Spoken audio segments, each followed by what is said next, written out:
Hollywood has shown us a version of history, a lie, a glorious, spectacular, and utterly captivating lie. We have cheered the hero. We have felt his noble rage. We have believed his quest was just. But was this the entire story? Or, hidden behind the glamour and the golden light, was there a far more brutal, far more cynical reality?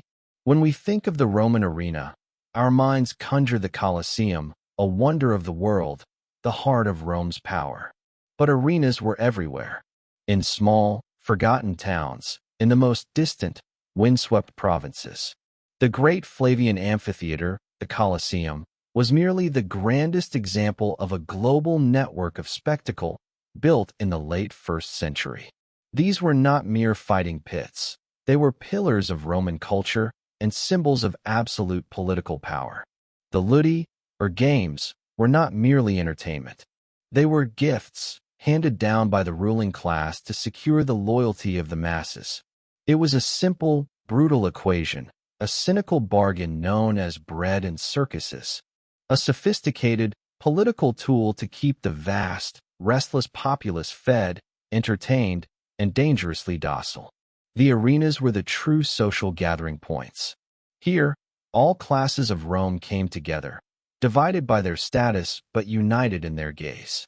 They gossiped, they gambled, they saw their leaders, and they were seen by them. They even carved the names of their heroes onto the very walls of their cities, like the graffiti from Pompeii, calling one Gladiator the heartthrob of the girls. The film gives us a hero who defies an emperor, a man fighting for an abstract ideal of justice. The reality was a cold, calculated system of control. The more savage the spectacle, the more impressed the mob. The more impressed the mob, the more powerful, and the more secure, the ruler. The emperor himself would watch the crowd, not the sand, gauging their frenzied reaction, secure in his absolute power. The games were a constant, public, and visceral express. The Hollywood gladiator was a hero, a noble general, a man of status, tragically forced into slavery. What was the reality? The real gladiator was almost always a slave to begin with. A prisoner of war, captured at the edges of the empire and sold at market, his old life, his name, his family, all erased.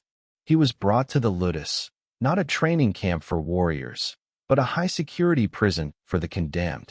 His identity was systematically stripped away. He was branded like cattle, a mark of property. A heavy iron collar, the ferrum, was often hammered shut around his neck, a permanent, choking symbol of his bondage. The myth of the fallen general is a powerful, romantic fiction, but it is, almost entirely, a fiction. The arenas were filled with Noxii, the condemned criminals, their lives already forfeit.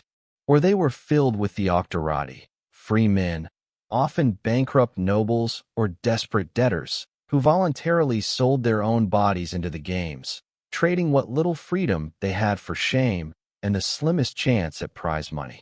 Hollywood shows us camaraderie, a brotherhood of warriors, training and bonding in the sun. The reality was a relentless, brutal training regimen. Men were beaten, conditioned to obey like animals, and taught not just how to fight, but how, and when, to die. They were taught how to accept the death blow with a trained, theatrical dignity, without flinching, all for the sake of a better show. They were known by the derogatory name horderii, barley eaters. Their diet was not one of champions, but a cheap, carbohydrate-heavy slop of barley and beans. This diet built a thick layer of subcutaneous fat. This fat was a biological shield, protecting muscles and organs from superficial cuts, ensuring not a quick kill, but a longer, bloodier, and more entertaining fight. Their lives were almost always tragically short. The tombstone of the famous gladiator, Flamma, is a rare exception, recording a career of many victories. But F.O.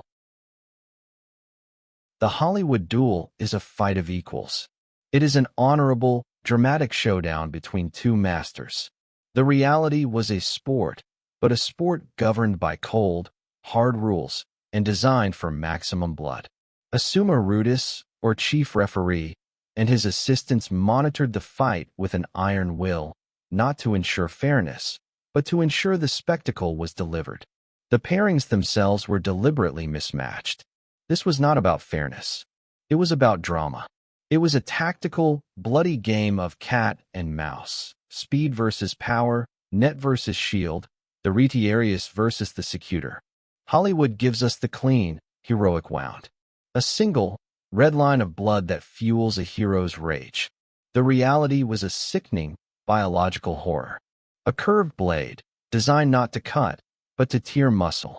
A gaping, crescent-shaped wound, followed by the immediate onset of physiological shock, catastrophic blood loss, and unimaginable agony. When a gladiator was so wounded that he could not go on, the referee would intervene. The fighter would drop his weapons, a gesture of total surrender. He would raise a single finger, the ad digitum, begging not the gods, but the editor, the sponsor of the games, for missio, or mercy. Hollywood sold us the simple, dramatic lie of the thumbs down. The reality was a chaotic, deafening mob, screaming conflicting demands. Mit. Release him. Or Ugula. Slay him. Slay him. The editor would then make his decision. It was not a moral judgment. It was a cold, political, and financial calculation. Was this expensive human asset worth saving, or was the crowd's bloodlust more valuable for his political popularity? If the crowd demanded death, the signal was given, likely the pollice verso, or turned thumb, a gesture meant to imitate a sword's thrust. The victor, seeing the signal, would nod. He would then deliver the coup de grace. It was not a dramatic, emotional duel.